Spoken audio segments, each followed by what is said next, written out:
El 2025 se va dejando cicatrices, pero también fuerza. No fue un año fácil, pero fue real.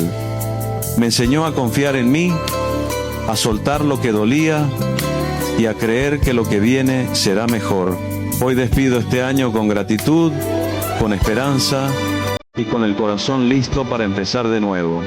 Que este año 2026 sea de mucho amor.